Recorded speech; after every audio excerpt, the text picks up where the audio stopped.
Wow, it's really a privilege to be here. And I was thrilled when Stephen asked me to do this, especially to come and help wrap this up, which is really a challenging task in many contexts. But in this one, I think it'll be a lot of fun and it'll be interesting. So the method that we're going to use to do that is I'm just going to tell you very briefly about who I am, but mostly I have the pleasure of reuniting with some of my students who are doing amazing things. And I am truly privileged to be able to do what you just described, which is to teach in a context like Brown. I'm privileged to be able to teach at all. And let me just tell you, it's not always the way I introduce myself, but the way it even came about that I had the opportunity to teach. I was doing entrepreneurship in a variety of different contexts, starting a number of companies of my own. And then out of the blue, I get a call from one of my own cherished professors. I suspect all of you also had the same professor, Bart Hazeltine. And he said, Danny, I'd love to talk to you about teaching at Brown. And I swear I thought he was joking. And I even told him so. I said, I've never taught anything, like not even Sunday school. You must be kidding. And he said, no, I just see it in you. I think you have a spark that would lead to your being a great teacher. And you can't say no to Bart Hazeltine. He's been teaching at Brown for generations. He's taught over 30,000 students. And he started the concept of teaching this management and entrepreneurship approach in the context of teaching engineering at Brown. I teach in the engineering school, which is kind of a joke because my father's a real engineer. He's a chemical engineer. He worked his whole career at NASA. And he thinks it's kind of funny that I teach in the engineering school at Brown. But it's a real privilege to be able to do that. And so I'm going to let each of my former students introduce themselves and tell you a little bit about what they're doing. And then I'll highlight a couple of things that I think might be germane for what I'm doing. As I said, I do entrepreneurship and I teach entrepreneurship. The doing is I have a portfolio of companies in which I have a variety of different roles. Sometimes I'm the founder, sometimes I'm one of the founders, sometimes I'm neither, but I've joined the company to help the company prosper. And I like each of those roles. The teaching, I'm officially on the faculty at Brown, and I also am on the faculty at Tel Aviv University, where I go each summer and teach in the MBA programs to executive MBAs and also to regular MBAs from a variety of different countries. And if you think I have to pinch myself at Brown, I really have to pinch myself when I'm in Tel Aviv each year, having the privilege to teach there. And even more, that's led to my being in really far-flung places to do workshop versions of my entrepreneurship teaching. I've done that a number of times in China, a number of times in Egypt, in Portugal. And in 2 weeks from today, I'm going to be in Bahrain teaching courtesy of the U.S. Embassy that invited me to come there and work with aspiring entrepreneurs in Bahrain who are looking to learn about this concept of entrepreneurship. So the doing and the teaching is something that I'm just not sure I ever dreamed about being able to do, but I'm really happy that I can do it. The most inspiring part of being able to do that is to work with people like each of the folks you see seated here. And that's true even when they're my students.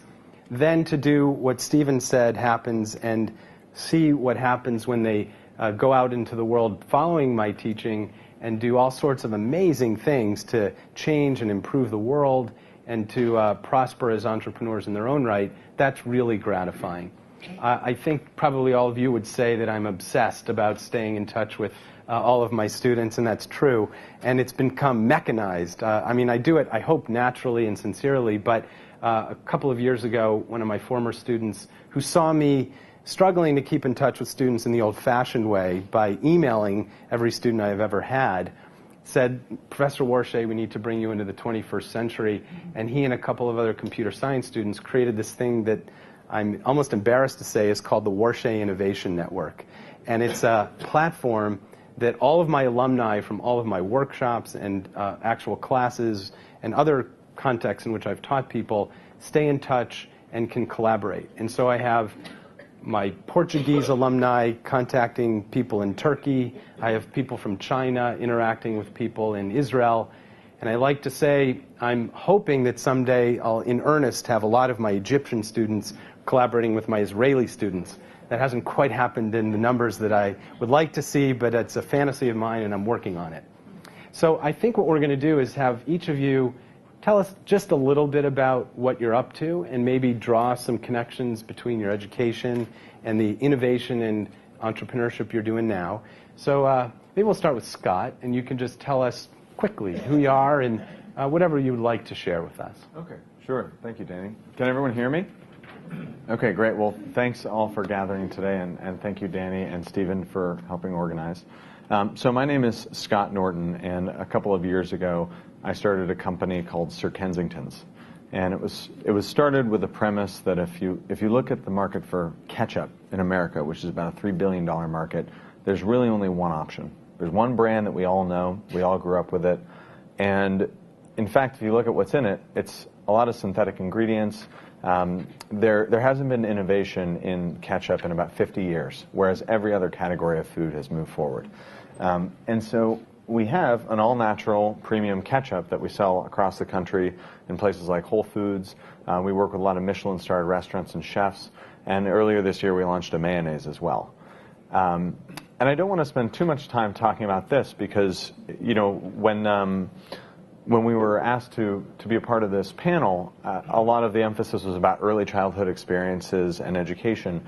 And so I wanted to take some time to reflect on, you know, what I had in my life that kind of got me to the point of, you know, starting a company, building a brand, and innovating in this space. And it started out when I was a little kid. My dad taught me how to use a lot of tools. So screwdrivers, woodworking tools, nails, glue guns, all those kinds of things. And from a very early age, I spent a lot of time building things with my hands. And, you know, as a little kid, it can be a really empowering experience. And as I grew, I did it more and more. And I practiced this muscle of taking raw materials and turning them into some kind of vision. And it's at some point in this process that you start to realize that you need to work backwards from the vision that you have in your head and say, how do all these pieces fit together? And what do these raw materials need to look like in the start, and how do you combine them? And someone was talking earlier about, as an educator, how do we prepare people for the workplace and to be in a commercial environment? And as someone who is doing that and also someone who's looking for talent and hiring on a fairly regular basis, this is something that I always look for, is people's ability to take raw ingredients and turn them into some sort of a final vision. Second of all, I think that, you know, my parents were very dogged about exposing me to art and to things like theater, musical theater, and performance, and also interacting and doing the same thing for improvisation. And what I find is that, you know, especially in my own purely educational background and what I see in other people in job interviews and things like that, is this focus purely on text and the written word. And so much of what I do to build my brand is visual. It's about performance. It's about theater. And really, I think in schools, children are communicating in very, very narrow ways. And things like drama are seen as part of the arts rather than being what they really are, which is part of human face-to-face communication, which is a critical skill. And that's something that, from my background, that has helped me tremendously.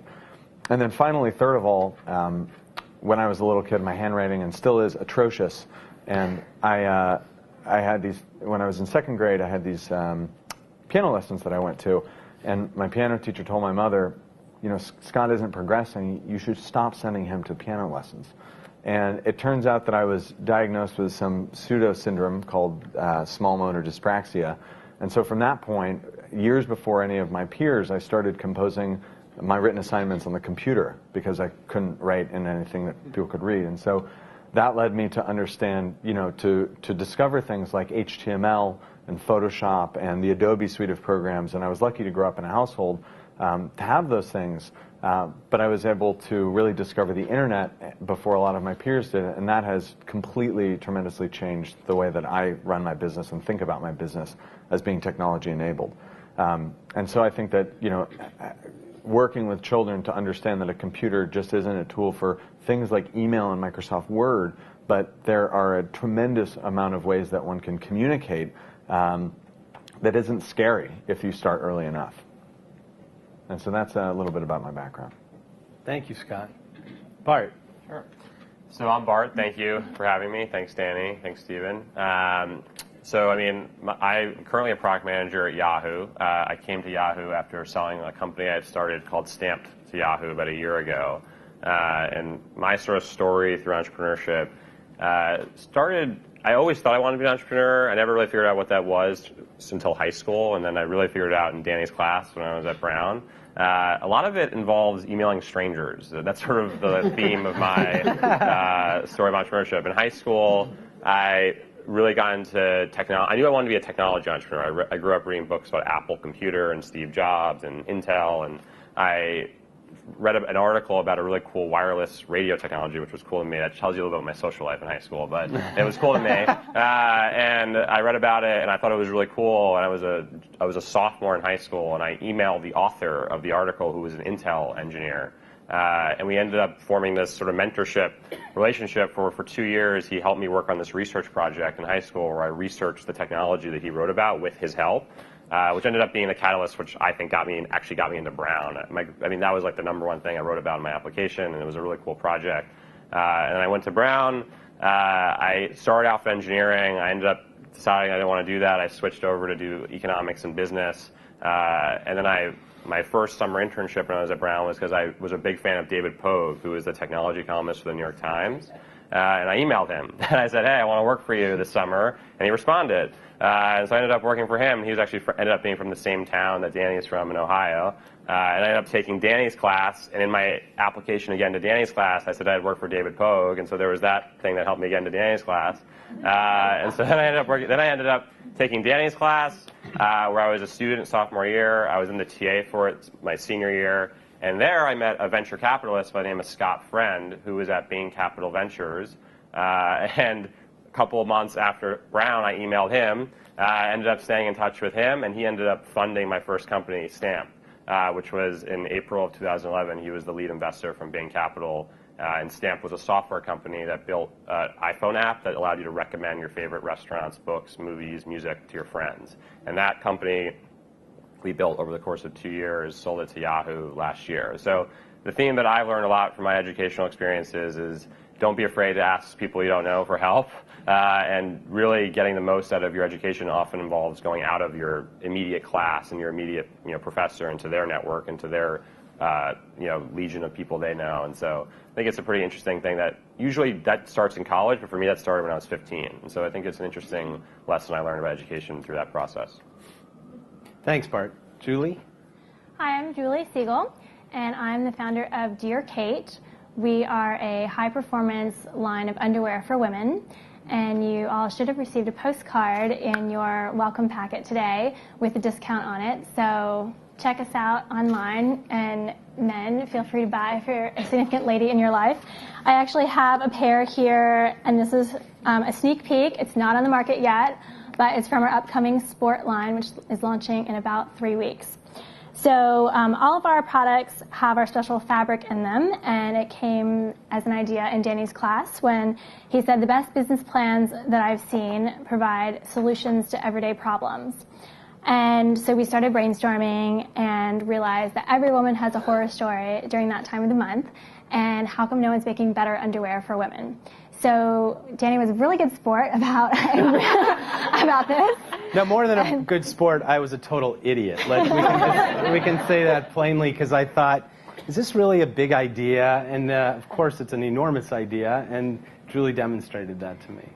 So we went on to spend about 2 years doing product research with major fabric companies, and then launched our first product in January 2011, and then launched our second line in December of last year. So it's been really cool. We have shipped underwear to about, actually customers in all 50 states and 32 countries.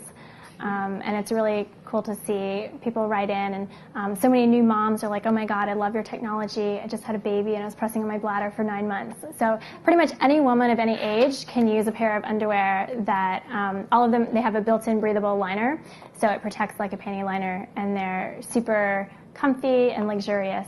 So that's what we do, and my background in education as it pertains to innovation and creativity, my background is a bit non-traditional because I grew up in a household where I was homeschooled from 1st through 8th grade, And it's actually my father that taught me. My mom was a lawyer and went to work, and my dad stayed home and took care of me from the time I was born through when I went to public school in 9th grade. And so looking back and thinking, what are the things that he did that ultimately led me to be interested in pursuing entrepreneurship? One of them, I think, was exposure to role models and people who were doing things. So oftentimes he would read the newspaper every morning and give me the highlights of, educating me about, so-and-so that's doing something interesting.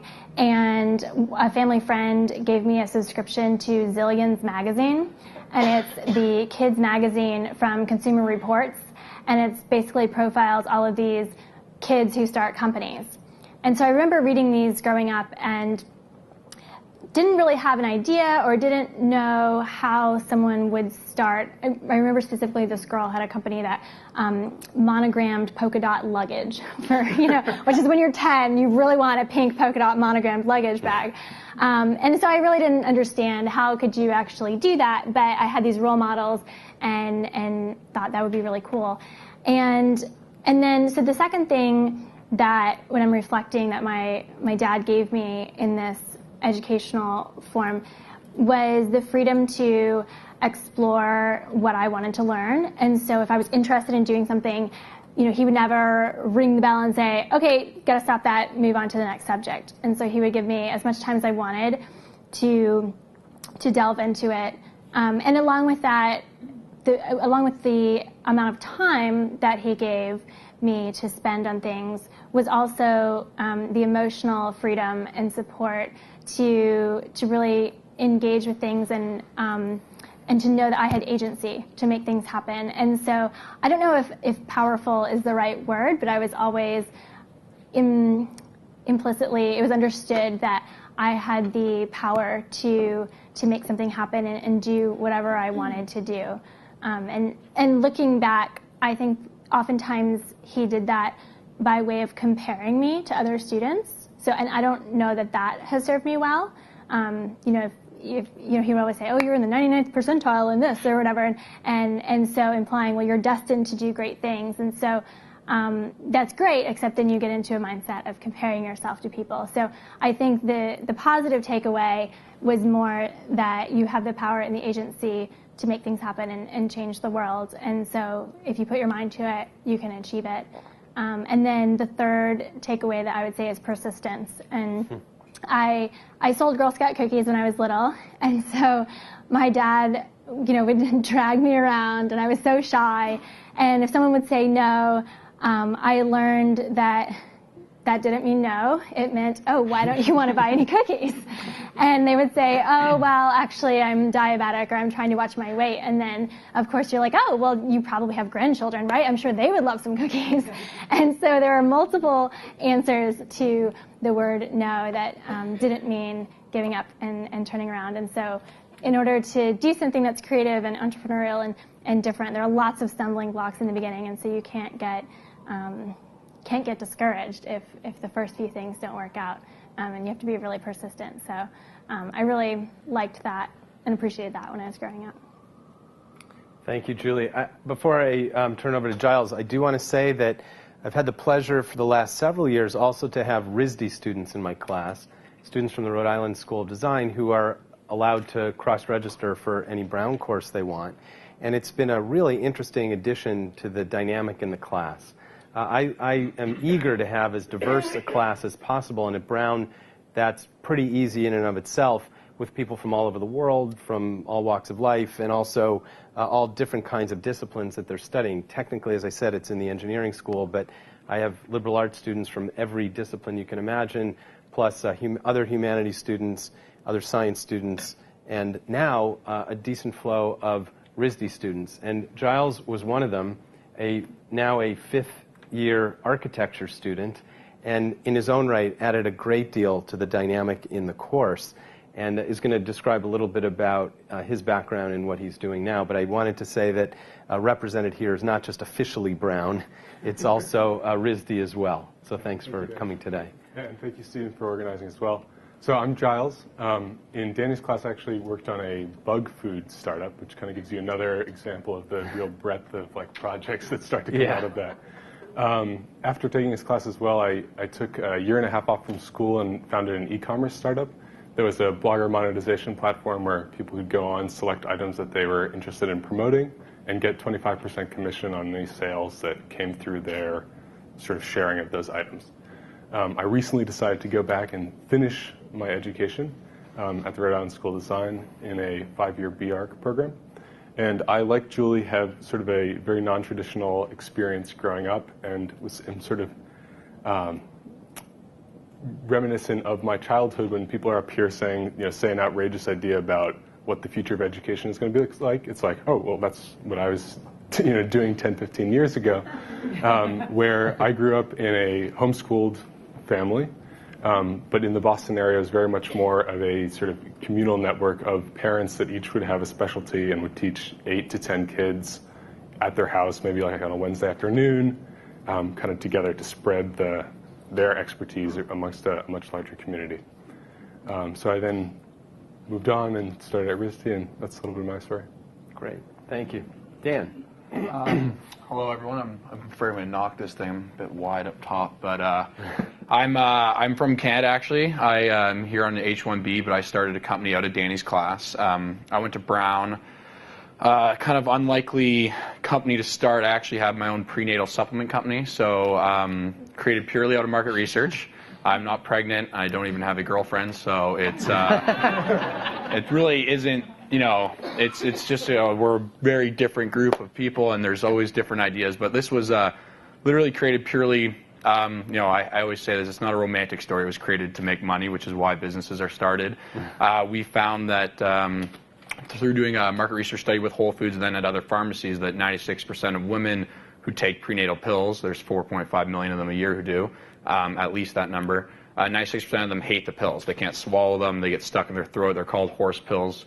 And there was really no solution to this. So we created a powdered system that actually we then buffed up to have extra ingredients to not only not be a pill and be easy to consume, but to be clinically proven to reduce morning sickness and be non-constipating, which are the two main daily issues that women go through. So again, nothing I've personally experienced, but all came out of Danny's class through a lot of market research and what he calls bottom-up research, which means really getting out there, like it was kind of alluded to earlier, talking to people, approaching strangers and seeing, what problems are out there and face-to-face conversations and how to solve them.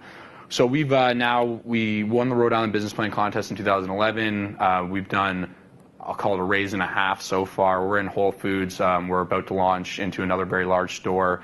Working on a deal right now with Dwayne Reed as part of Walgreens. So we've got some good traction. We're still, it's still an uphill battle. But one thing I've learned is I think I've had almost every bad thing. I've taken a lot of bad punches, and I think my education when I was younger helped me prepare for that. I mean, I've had investors sign term sheets, agree, and then back out, and we, get into legal battles. I've had a partner quit. I've had missed shipments that I had to get in 3 in the morning, go pick up myself, and then drive down to Philadelphia, so I got to the warehouse in time to make it to the stores. And I'm not a truck driver, so I literally bore in someone's Jeep. I've slept on the ground for 9 months in my friend's apartment when first getting started. So I've done, if we make it through, it'll be a great story, but we're seeing some good success now. But basically, it's a tough life being an entrepreneur, and I don't think there's anything that can really teach you to think, to make change. I mean, there's definitely things that can be done, but my life, in terms of being an entrepreneur, I always look at products, and I'm like, that would be better if this happened, or this could be better if that happened. So I've done that. It just is innately in me, and I can't point to anything specifically. But I went to I'm very fortunate with my family. I went to a very good prep school. I went to private school my whole life. My dad said that there's going to be no money for us when he's dead, but he'll pay for anything education-wise. So I'm very happy to have that. And at my prep school, which was in Canada, they actually did some things differently. You had to play on a sports team. I was an athlete my whole life. I rowed at Brown. I played hockey as well. I rowed for Team Canada. And my school made you have athletics. You were there. We were at school from about 7 in the morning until 6:30 p.m. every day. and that was not boarding. And then in your 12th grade, they actually make you board, so you learn how to be away from home and educate and still do well in class while before you go to university, which is something that's pretty unique too, because I literally live 6 minutes down the road from my school. But my school has people from everywhere. From my hallway was just, I was basically with a lot of kids from Hong Kong, Jamaica, the islands, so you get a really cool mix. But what I thought was unique is they made you do athletics and they made you do clubs. So everyone from all walks, whether you were an athlete or not athlete, or whether you were musically talented, no matter what, you had to do everything. And I think it really opened up opened my eyes up a lot. I played sports that I normally wouldn't play because we were a trimester school, so you had a sport every trimester. I was in chess club. I did dance club. I was one of 2 guys in dance club. But I think that was a pretty good call on my part. But I thought that was one thing education-wise that was very, very cool about my school. And I've got a lot of friends that went to prep schools, public schools, homeschooled, and I don't think that's something that's often done, where you're literally forced to do something that you may not normally be comfortable doing, but it opens up your eyes to different experiences and helps you, as Julie said, persevere. I think entrepreneurship is really about persevering, staying steady when you have awesome news and bad news, and trying to handle it. And also being an athlete my whole life, I think that definitely plays a role in it. So I would suggest, if your schools do have athletic programs, encouraging kids to get in that, because when you do build a team, you have to learn to work together, and it's working together towards a common goal. For us, it's an exit, it's building the company, it's building a brand. In athletics, it might be winning the varsity championships, or it might just even be learning to play. So and you had to make a detour from your favorite sport to yes, a I different did. sport. My life is perseverance, I guess. I broke my neck when I was 14. Actually, the first time I was in this city was for Bobby Orr's prospect camp for the top 20 kids in North America. From that camp, every single one plays in the NHL now, except for myself. I was paralyzed, hung from behind a boat. So it was pretty bad, but I persevered. It took me a year and a half to get back to normal, but had to quit all contact sports. Got about a 10-inch scar up the back of my head here, and then switched to rowing. So the way you put it is, in rowing, you don't have to turn your head. Exactly. So it was a perfect fit. It's the only sport where you don't need to be on a swivel and keep your eyes open, so it's better to be dead straight, and I'm pretty good at that now. So, and non-contact, although I ended up breaking 3 ribs in that too, which is just another story. But yeah, so I would say education, I think it was really cool that my school did that, and actually my school had a class kind of similar to Danny's, but on a much smaller scale, where the whole class you're broken into teams, and this is in 9th grade. Broken into teams, and you had to create a product, and you had to present it, you had to create a commercial for it, and all of that, and you had to do it, by the time the trimester was done. So it was a really, really cool experience. At the time, we created, I was into weightlifting, so we created branded weightlifting gloves. So we thought we could sell to the Maple Leafs to have their own Toronto Maple Leaf weightlifting gloves when they lifted, or for the Boston Bruins. So we had all these samples made up. We made a commercial because my hands from rowing are disgusting. I've got tons of calluses.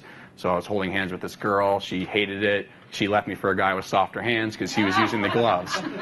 So it was just a cool way to get to know how to get a product, how to actually build something, and we never sold anything, but it was a really cool class that I actually took away from education. So I would say, in short, just everything, we're kind of alluding to the same thing, just, getting a ton of different experience, learning how to be persistent, and learning how to persevere. And there's tons of different ways to teach that, and so those are just a couple from my childhood that I remember fondly.